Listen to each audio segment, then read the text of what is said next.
Hello everyone, it's Kay here with a little something different this time. I thought I'd do a bit of beading with you.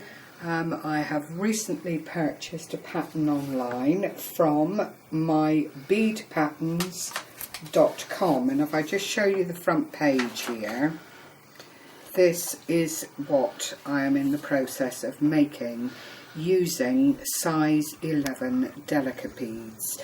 Now this is very much like painting by numbers, except you're using a needle and thread and really choosing colours that please you, and then building the pattern by using a stitch which is known as brick stitch, which is a very easy stitch to do.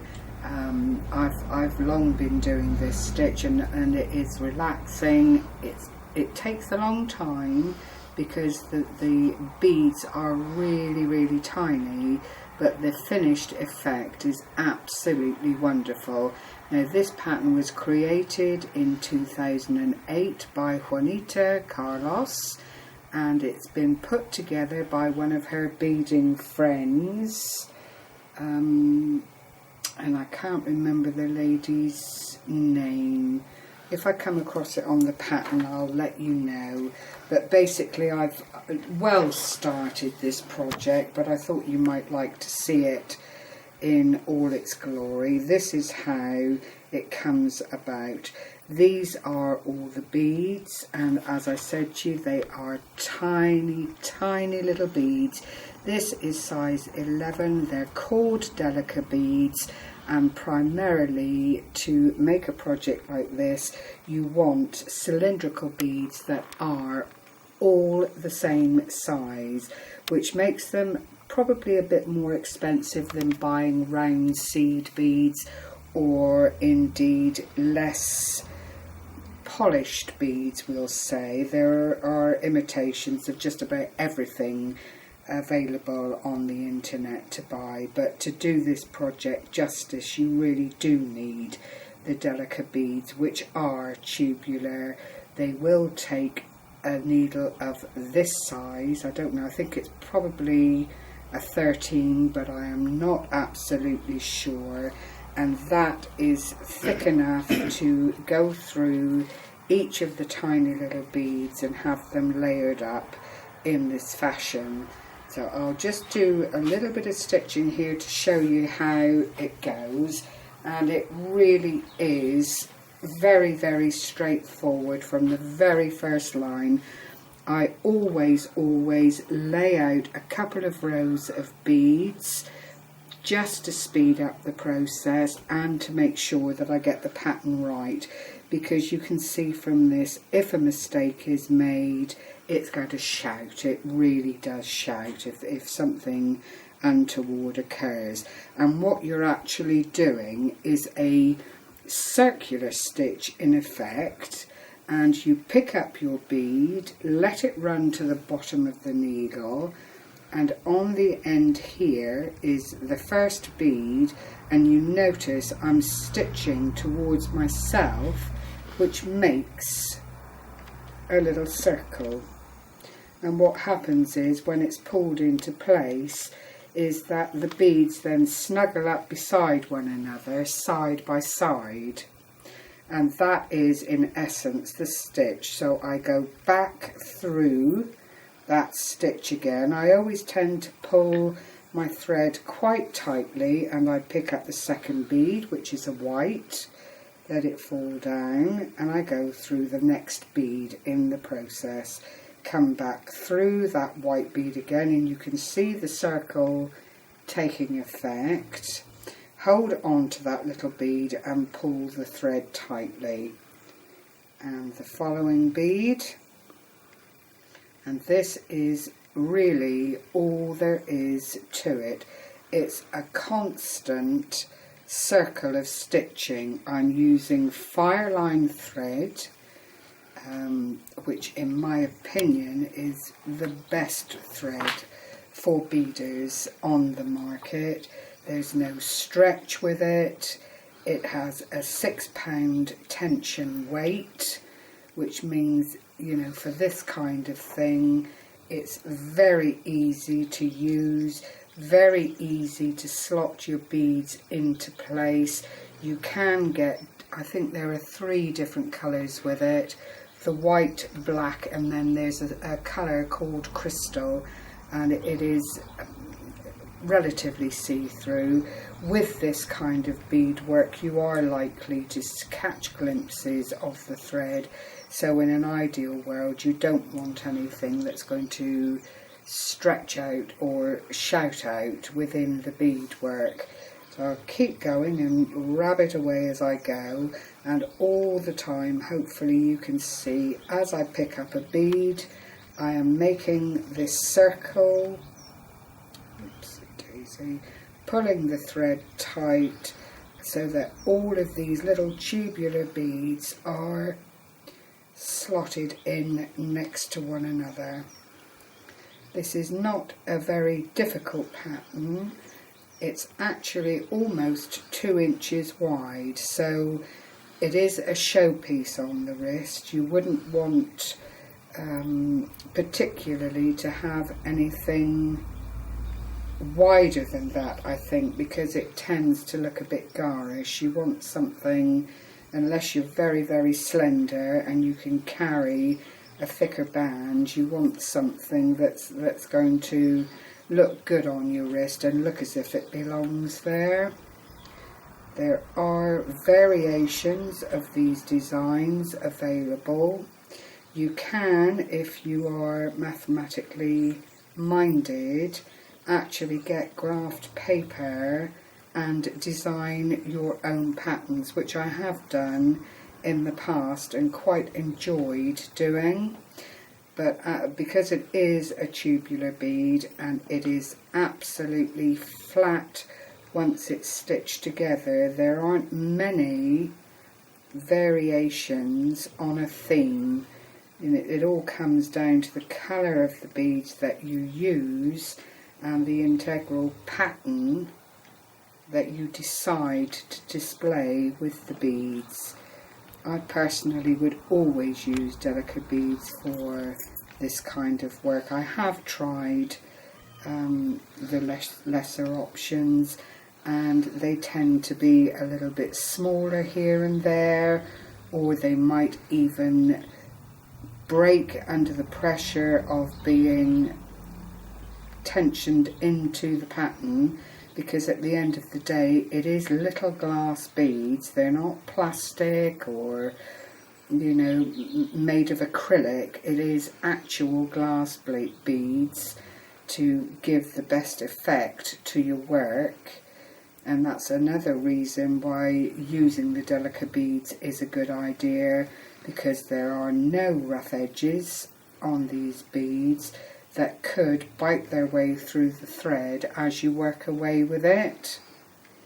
I'll just finish this row, and you can see how quickly it comes together once everything is in order and you've set out your rows of beads. And just 2 more to do, and then that's that row pretty well sorted, if I can get in there. It is, as you work, it is advisable to try and maintain the same tension throughout. It not only gives structure to your work, but it also, as it is coming into being, keeps it firm and still fluid, if that makes sense, when it's on the wrist. Now you can see from the thread that I'm using here that my thread is actually not going to go on for too much longer. So whilst we're on camera and I'm showing you how it all comes together, I'm just going to show you how to cast off your thread, if you like, and all you do is go down to the next level of beads, thread your needle through that previous row very, very carefully. Check both sides of your work to make sure that the needle isn't visible. and pass it through that second row. This acts like a reinforcing as well and strengthens the bracelet. I am then going to go between the two stitches here. There's a tiny thread and I'm pulling that through, and I'm going to go down through the next row of beads, and that is really all there is to the casting off of your thread. You've got two lengths then either side of the bracelet, which lends itself to being quite safe. You don't have to worry about it becoming unravelled. I'm then going to clip that quite neatly on top of the beads. Excuse my scissors, they're not the best. And then as you look, oh my word, that's something on the conservatory roof. As you look at this, there is actually no sign of that thread anywhere along the work. And then you replenish your needle, which is very, very straightforward. You might read a pattern that says, oh, you want 2 foot or of 2 or 3 feet of your thread. My advice to anybody just starting out with beading is to work with what is comfortable for you. At the end of the day, if you have to add extra thread and so on, you're actually adding to the strength of the item that you are making. With this fire line, it's always advisable to crush the very end of the thread, which allows it then to thread a lot more easily. Now I'm going to reinforce again, but this time only by 2 rows. So there is my top row. I'm going into that second row yet again. And this is another reason why having the right thickness of thread is very, very important, because the bore on these beads is really quite tiny, and if you overfill your bead, you will struggle to bring that thread through. So I'm doing the same as I did, only in reverse. I'm then going through the little bridge of cotton here again at this end, like so. I'm going to come back through the top row of beads, very, very carefully, checking all the while to make sure that my needle has actually gone through the channel of beads. And then for security, I just go through the first 2 beads again on the row underneath, and I pass up through to the top row and come out at that end, as you'll see, ready to start with my next row. Now this is a bracelet that is approximately 6.5 to 7 inches in length. It requires a specific clasp that covers these end beads and has got a little loop or some such in the end there, which then allows you to put a little clasp on it. And they work very, very effectively. They also strengthen the work. Now here is a little something that I made some time ago. It's never been worn, but it is something that I did, oh gosh, a couple of years ago, I would think, using bronze beads and pearlized Delica beads, all very, very beautiful. It's got a magnetic closure, so it makes it really, really easy to pop onto the wrist. And I'd like to offer this up as a giveaway to people that are subscribed to my channel. Because it's such a lightweight thing to put in the post, it's open to international subscribers as well as the local people in the UK.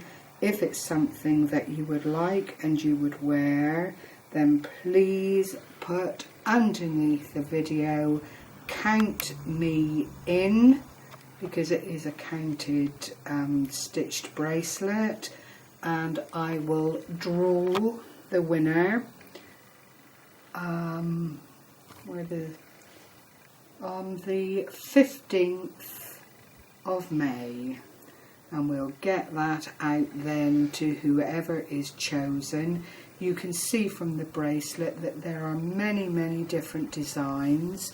There's nothing duplicated throughout the bracelet, and it's metallic beads, well, with a bead with a metallic finish, and the mother of pearl sheen. So it really is a very pretty bracelet. So leaving that with you. As I say, you must be a subscriber to my channel, please, and I will get the film crew to help me choose a winner on the 15th of May. Thank you for sharing this time with me. I hope you found it interesting. Take care. Happy crafting, everyone. Bye bye.